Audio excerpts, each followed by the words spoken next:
Mesdames, Messieurs, bonsoir et bienvenue à une nouvelle saison de Zoom Appalaches. La saison 2021 va être remplie de belles surprises, soyez-en certains.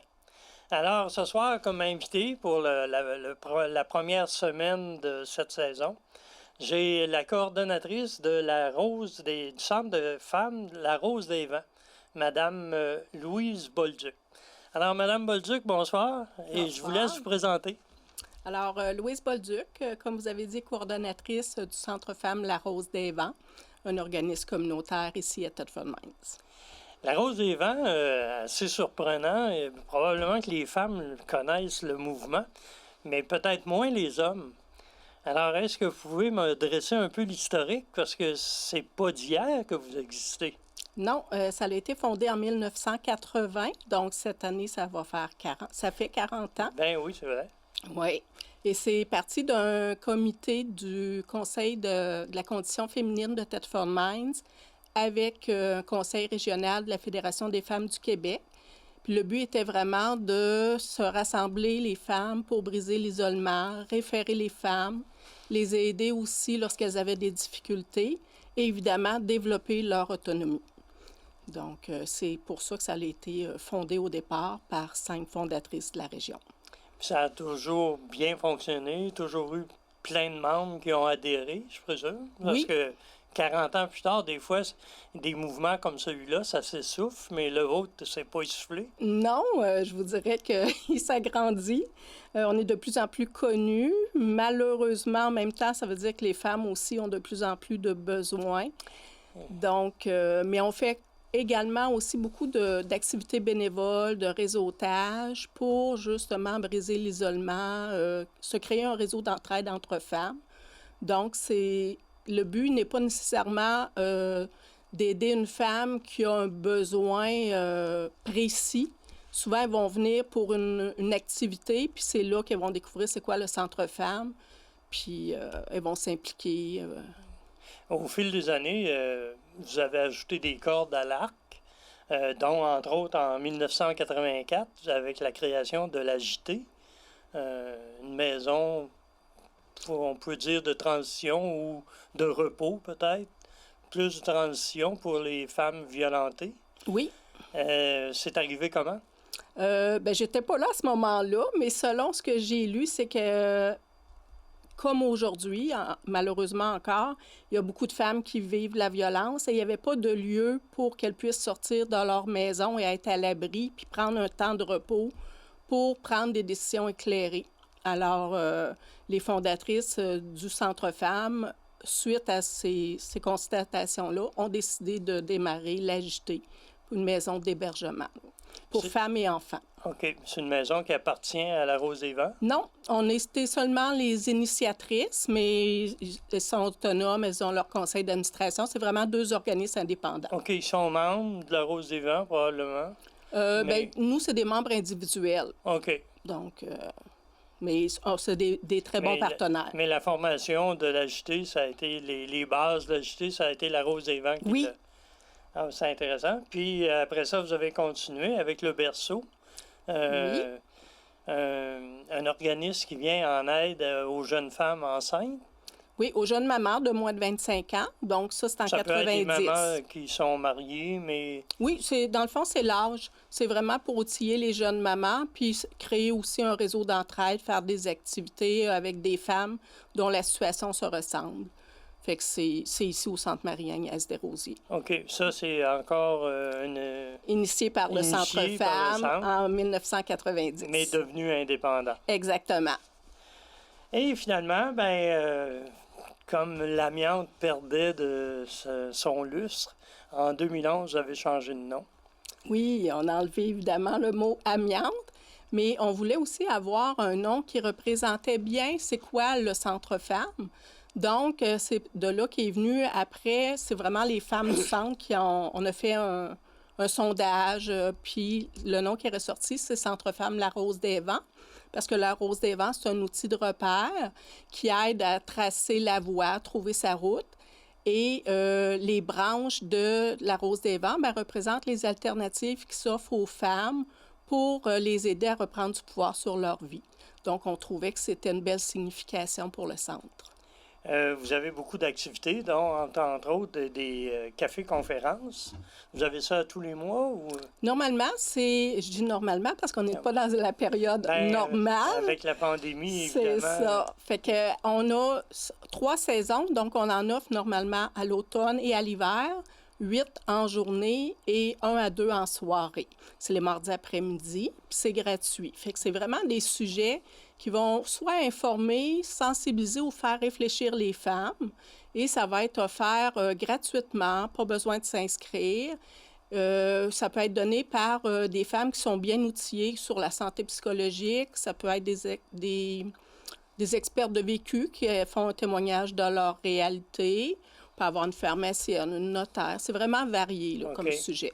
Puis peut-être parfois des conférenciers de l'extérieur aussi? Oui, on peut avoir le groupe S'explique, entre autres. Mais oui, toujours pour les femmes. Et les sujets, on essaie d'aller chercher les sujets qui rejoignent les femmes. Puis vous faites ça à quel endroit? À l'auditorium de la Polyvalente? Non, c'est dans nos locaux, au Centre Femmes, au 95 Notre-Dame-Est, ici au centre-ville. Normalement, selon la grandeur de la salle, il rentre 35 à 40 femmes. Mais présentement, on est rendu à 6. OK. 6 qui assistent au... Bien là, on ne pourra pas l'offrir cet automne comme à l'habitude. On a changé la formule. On va faire des cafés-discussions avec inscription pour quand même permettre aux femmes d'échanger entre elles, de se rencontrer. Puis on a 3 visioconférences qu'on va offrir par Zoom.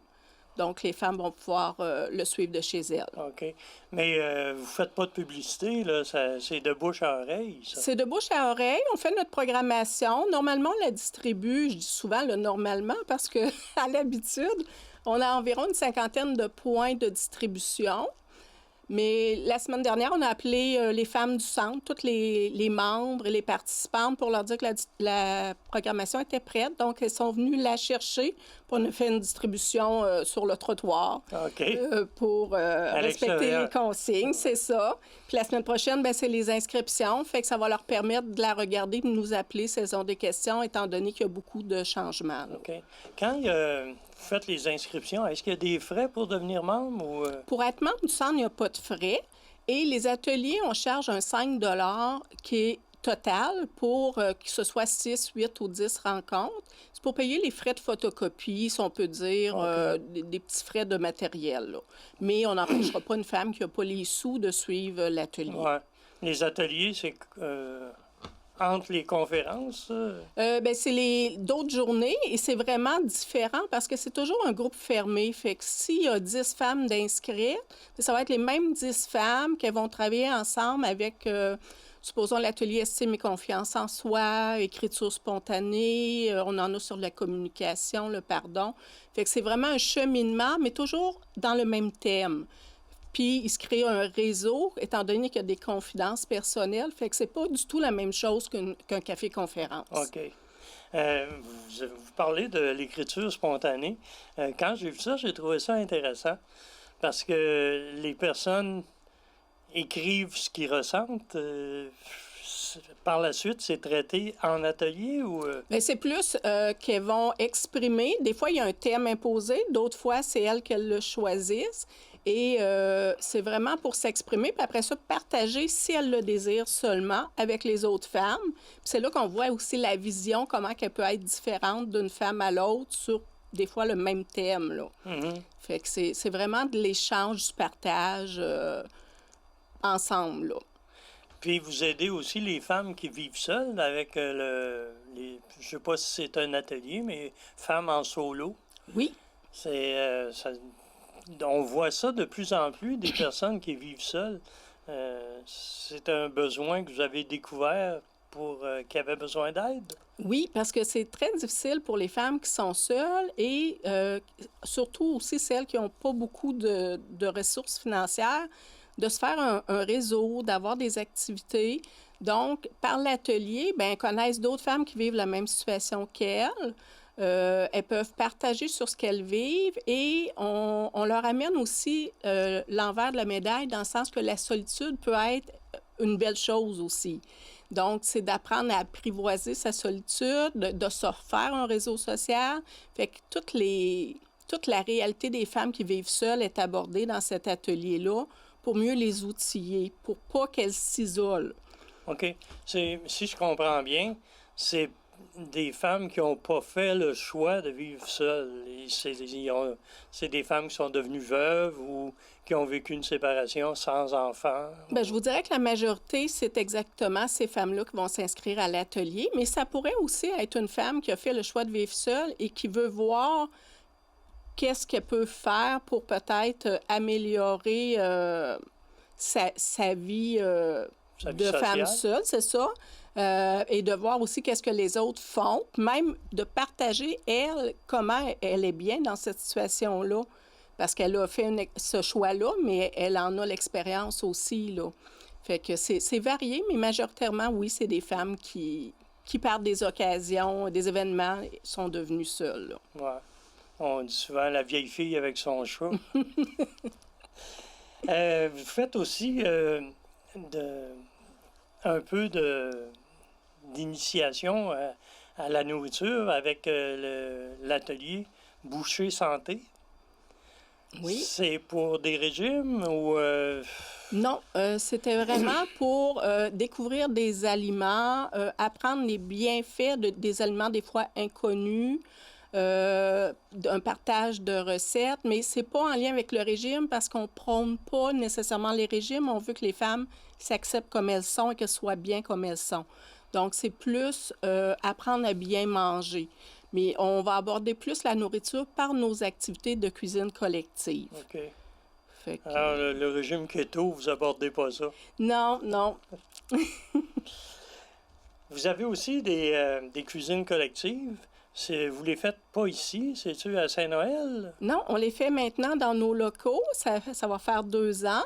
On est installé au 2e étage. On a une grande cuisine. Et les femmes, on a 4 groupes. Les femmes se rencontrent une fois par mois. Puis elles cuisinent 5 recettes différentes. Donc, c'est 3 $ par bouche à nourrir, donc 3 $ par personne. Puis elles repartent avec 5 repas. C'est vraiment les bienfaits de cuisiner ensemble. Ça s'adresse beaucoup aux femmes qui ont un plus faible revenu. Les femmes qui vivent seules et qui ne peuvent pas se faire à manger parce que faire un bouilli toute seule, tu vas en avoir pour un mois à manger ça. Fait que c'est beaucoup pour ça. Puis il y a beaucoup de partage encore là, de trucs, de l'éducation par les circulaires, comment regarder les spéciaux, faire un choix de recette en fonction des spéciaux. C'est quand même plus large que la cuisine, là. Il y a de l'éducation financière aussi, mais c'est un beau réseau pour cuisiner en groupe. Recevez-vous de l'aide un peu des épiciers locaux? Non, on n'en a pas fait la demande, je vous dirais, compte tenu que les organismes en aide alimentaire en ont besoin. Si on a des demandes spécifiques, on va aller les faire, mais on a une subvention pour faire les cuisines collectives. Ah, OK. La subvention, ça vient d'où? Dans le fond, c'est l'Agence de santé et c'est vraiment spécifique aux cuisines collectives. Là. OK. C'est le seul contributeur, à part les membres qui paient pour leur portion. Là. OK. Oui. Comme vous, je présume que vous avez une équipe qui ne sont pas tous des bénévoles? Non, on a une grande équipe de bénévoles, environ une 50aine par année. Ça prend ça. Oui. Mais les administrateurs comme tels, c'est rémunéré par le centre de santé aussi? Oui, dans le fond, on est 4 travailleuses. Vous êtes 4? Oui, 3 à temps plein, 1 à temps partiel. J'ai 2 animatrices intervenantes, Jessie Hébert et Armande Daigle. On a Joanne Veilleux, l'animatrice des cuisines collectives, et il y a moi, Louise Bolduc, coordonnatrice. Puis ensuite, on a 9 administratrices sur notre conseil d'administration et notre équipe de bénévoles. Donc, ça fait vraiment une grande équipe de travail pour pouvoir accomplir tout ce qu'on fait. Les administrateurs sont bénévoles aussi? Oui, oui. Alors, c'est facile de doubler leur salaire? C'est ça, 2 fois plus de plaisir. Ouais. Vous avez aussi des ateliers de créativité. Ça comprend quoi, ça? Des décorations de Noël? Bien, c'est varié. C'est un prétexte, je vous dirais, pour socialiser. Des fois, ça peut être une activité par laquelle une femme qui est peut-être plus réticente à venir au centre parce qu'elle ne connaît pas c'est quoi qui va l'attirer une création et donner un sentiment de confiance en elle. C'est des belles réalisations. Donc, on peut y aller, comme vous dites, par des décorations de Noël, mais on peut y aller par des activités de récupération d'objets qu'on jetterait normalement. On a fait aussi, par cette activité-là, il y a découlé des activités de bénévolat. On fait des cartes de Noël qu'on va porter dans des foyers de personnes âgées, mais avec des peintes de lait. C'est vraiment de la création, mais beaucoup par la récupération pour sensibiliser les femmes de donner une deuxième vie aux objets, là, mais faire une belle réalisation. C'est la récupération que les bénévoles font eux autres mêmes? Oui, comme l'année passée, on a fait je pourrais dire une boîte aux lettres de Noël, mais on a pris des cannes à café, puis on est allé chercher des objets qu'on avait déjà pour la décorer. Fait que c'est varié comme activité, là. C'est-tu régulier, ça? Non, on en fait peut-être 2 par saison, compte tenu que c'est pas notre mission première. C'était plus une autre alternative pour permettre aux femmes, des fois, d'entrer au centre selon leurs intérêts différents, là. Okay. Mais on est plus en éducation collective, là. Là, vous parlez de mission, mais je disais que les missions, c'est l'entraide, la solidarité, les sollicitations collectives. C'est quoi, ça? Les actions collectives, je vais vous donner un exemple. Marche et soupe de la solidarité. On a démarré ça en 2015 dans le cadre de la Marche mondiale des femmes. On a voulu faire une marche ici locale et en parlant avec nos partenaires des organismes communautaires, on en est venu à le faire dans le cadre de la journée d'élimination de lutte à la pauvreté. Donc, c'est de là qu'on dit une action collective, puisque ça rassemble plusieurs personnes. OK. Puis plusieurs organismes oui, aussi. Oui, c'est ça. Puis la population est invitée et les femmes du centre s'impliquent dans le processus de réalisation aussi. Elles ne font pas juste participer à l'événement. Donc, c'est de là la collectivité, là. Mais vous avez fait une manifestation ici, dans les rues à Thetford? Ou... Oui, on a fait une marche et on a fait une à chaque année depuis 2015. Ensuite, on se rassemble à la salle du Club d'Âge d'Or Saint-Alphonse et avec les collaborateurs de la région, bien, il y a une soupe qui est servie à tout le monde avec une sensibilisation sur le thème de l'année. Comme cette année, ça va être la lutte à la pauvreté. Puis on va également dans les écoles secondaires en éducation internationale pour faire de la sensibilisation aux jeunes. OK. Et vous avez aussi la vie démocratique. Ça implique des participations dans des partis politiques ou... Non.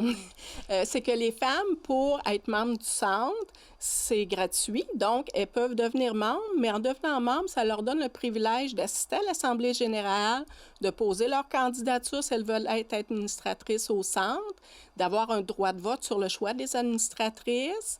On leur présente notre rapport d'activité. Donc, elles ont un regard de l'ensemble du centre.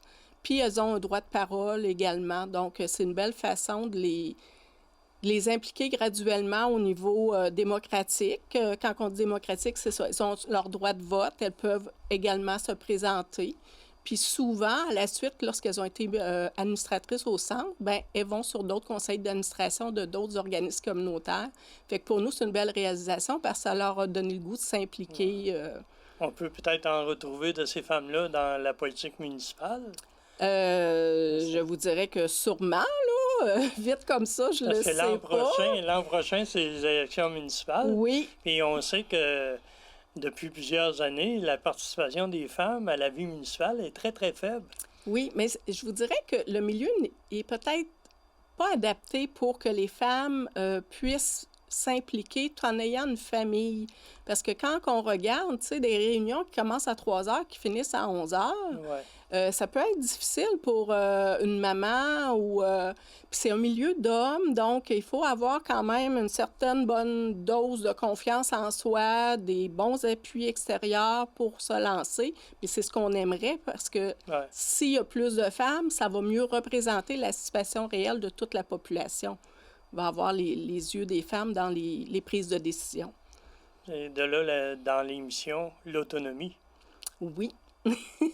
Oui, exactement. Nous, on travaille beaucoup à développer l'autonomie des femmes pour qu'elles prennent leur place, qu'elles aient leur droit de parole. Fait que c'est une fierté pour nous. Puis on les stimule, on les accompagne dans ça selon leur capacité aussi, parce qu'il faut respecter aussi le cheminement de chacune. Mais c'est notre mission là, d'aider les femmes à retrouver leur autonomie. Vous avez aussi un bulletin électronique. C'est chacun des membres qui peut en mettre des articles ou... On a déjà eu un journal qui était fait par des travailleuses et des participantes du centre, mais ça n'existe plus depuis environ 2 ans. Mais on a le Facebook qui est alimenté par une travailleuse et que des fois, c'est des participantes qui proposent des sujets ou des choses et que là, on transmet à la population. OK. Sur le point de terminer, est-ce que vous avez des points que vous aimeriez mettre de l'avant pour inciter les femmes? Question de même, est-ce qu'il y a des hommes qui sont membres? Non, c'est vraiment ouvert aux femmes uniquement. Aux femmes? Oui, donc c'est seulement les femmes qui peuvent être membres et qui peuvent participer à nos activités. Par contre, les hommes peuvent appuyer les causes qu'on défend, mais c'est vraiment ouvert aux femmes. Et notre programmation, bien, elle est sortie. C'est un beau petit dépliant orange que les femmes peuvent se procurer. Et dedans, bien, on retrouve toutes les activités qui vont débuter là, en septembre jusqu'en décembre. En espérant qu'on va pouvoir les faire. Oui, hein? Puis ça a tout été adapté pour respecter la distanciation, les mesures sanitaires, parce qu'on a quand même une clientèle de plus de 60 ans majoritairement, donc on ne veut pas mettre personne en danger, fait que toutes les mesures sont respectées. Mais il doit y avoir aussi des jeunes femmes? Oui, mais de jour, bien, souvent les jeunes femmes vont être sur le milieu du travail, donc c'est plus difficile. On va les rejoindre plus probablement par les visioconférences, les cuisines collectives, certains ateliers, mais majoritairement, c'est les femmes de plus de 60 ans. OK. Mais c'est vraiment ouvert à tous. Les jeunes femmes peuvent assister avec leur enfant, peut-être? Bien, ça dépend de l'âge de l'enfant, mais si une femme a un bébé sur elle et qu'elle veut participer à une conférence, il n'y a pas de problème. C'est juste que nos locaux ne sont pas adaptés pour avoir des enfants qui courent partout parce qu'on est sur 3 étages, donc il pourrait y avoir des dangers, là. Mais non, ça nous fait plaisir de recevoir toutes les femmes. Avez-vous d'autres dépliants que vous voulez faire connaître? Bien, on a le dépliant général du centre, où est-ce que vous avez la fresque qui a été créée aussi par des femmes du centre en 2008, qu'on a sur notre bâtisse et qui a été fait avec l'entremise de Martine Cloutier, artiste peintre, qui est vraiment une belle réalisation des centres. Et on en a fait, on l'a utilisé pour notre paperasse là, de tous les jours et c'est une fierté. C'est devenu votre logo un peu? Oui. On trouvait que ça représentait bien qu'on s'adressait à toutes les femmes puisque la diversité culturelle qui est représentée, il y a les différents âges des femmes, il va y avoir même, comme vous dites, un bébé avec une femme. Donc, on trouvait que ça représentait bien qu'on s'adresse à toutes les femmes.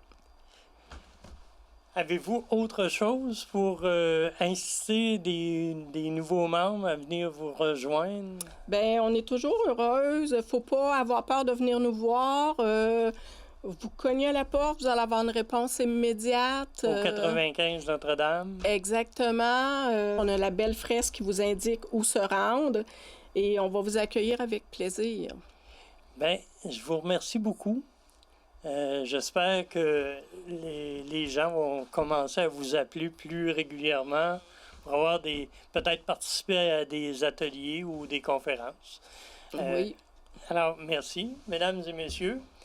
Vous avez eu le privilège pour la première émission d'entendre Mme Louise Bolduc, qui est coordonnatrice pour le Centre Femmes La Rose des Vents. Alors, merci et à la semaine prochaine.